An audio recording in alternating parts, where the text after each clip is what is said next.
Halo, perkenalkan nama saya Andara Farido dengan NIM 123004101 dari mahasiswa Universitas Bakri dengan jurusan Ilmu Politik, konsentrasi hubungan internasional. Di balik keindahan pegunungan Papua tersimpan cerita tambang emas, konflik bersenjata, dan permainan kekuasaan elit lokal. Ini bukan sekedar perebutan emas, ini tentang siapa yang benar-benar berkuasa di tanah Papua. Blok Wabu yang terletak di Kabupaten Intan Jaya, Papua, diperkirakan menyimpan cadangan emas yang nilainya mencapai ratusan triliun rupiah. Setelah PT Freeport Indonesia melepaskan konsesi wilayah ini, pemerintah pusat melalui BUMN mulai mengincar potensi emas di kawasan tersebut. Tapi, kedatangan negara dan perusahaan tidak disambut hangat. Sebaliknya, masyarakat lokal menolak, menyebutkan bahwa mereka tidak pernah dilibatkan dalam pengambilan keputusan sejak tahun 2020. Konflik ini pun sangat pecah. Aparat keamanan diterjunkan, kekerasan meningkat, dan masyarakat sipil menjadi korban. Tapi, siapa sebenarnya yang bermain di balik semua ini? Di balik konflik ini, elit lokal memainkan peran yang sangat sentral. Mereka terdiri dari pejabat seperti bupati, anggota DPRD, dan juga tokoh adat yang sudah berrelasi dekat dengan kekuasaan. Alih-alih menjadi jembatan antara negara dan rakyat, banyak dari mereka justru bermain dalam proyek tambang.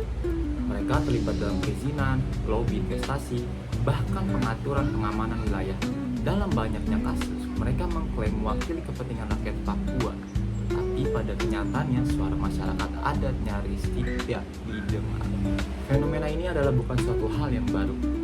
Dalam jurnal The Political Economy of Research Conflict in Indonesia oleh Eibert Waburton, jelaskan bahwa dalam banyaknya konflik sumber daya di daerah, elit lokal justru menjadi perpanjangan tangan kekuasaan pusat demi mendapatkan keuntungan ekonomi.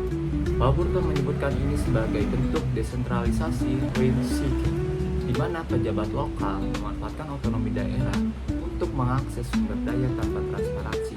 Akibatnya, demokratisasi yang seharusnya mendekatkan rakyat ke kekuasaan malah menciptakan jarak baru antara rakyat dan elit lokal yang sudah terkooptasi. Kasus Blok Wabu menunjukkan bahwa elit lokal bisa menjadi aktor penting dalam memperjuangkan hak rakyat, tapi juga bisa berubah menjadi bagian dari struktur penindasan yang baru.